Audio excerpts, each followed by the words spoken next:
उपमुख्यमंत्री अजित पवार आता नाशिकमध्ये दाखल झालेले आहेत। विधानसभा निवडणुकीच्या पार्श्वभूमीवर अजित पवार यांची जनसन्मान यात्रा आजपासून निघणार आहे। राष्ट्रवादीच्या जनसन्मान यात्रेचा आज दिंडोरीमधून शुभारंभ होतोय। नरहरी झिरवाळ यांच्या मतदारसंघामधून या यात्रेची सुरुवात होती आहे। राष्ट्रवादी काँग्रेसचे प्रमुख पदाधिकारी मंत्री या यात्रेला उपस्थित आहेत। दरम्यान जनसन्मान यात्रेच्या दरम्यान धनंजय मुंडे आणि सुनील तटकरे यांनी काय प्रतिक्रिया दिली आपण पाहूया।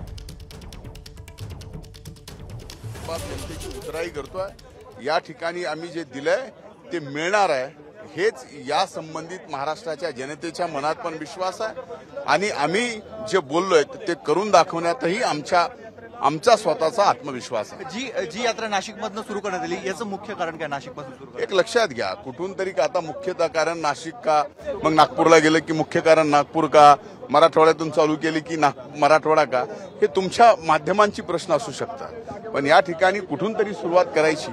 त्यामुळे स्वाभाविक आहे की नाशिकमध्ये हे पुण्यनगरी आहे, प्राचीन नाशिक आहे आणि इथून मायबाप जनतेचा आशीर्वाद घेऊन आपण बघतोय अजित पवार आता महिलांशी तरुणीशी संवाद साधल्यानंतर या बसमध्ये बसलेले आहेत।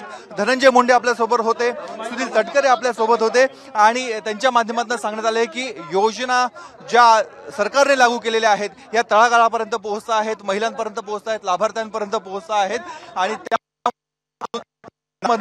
जनसन्मान यात्रेला सुरुवात केलेली आहे आणि अभूतपूर्व असा प्रतिसाद सुरुवातीलाच मिळत असल्याचं राष्ट्रवादी काँग्रेसचे प्रमुख मंत्री आहेत त्यांच्याकडे सांगण्यात येते। महिला तरुणी यांनी स्वागत केलं, औक्षण केलं। टाळ्यांच्या कडकडाटामध्ये अजित पवार आणि यांच्यानंतर इतरांकडून स्वागत करण्यात आलेलं आहे। आपण बघतोय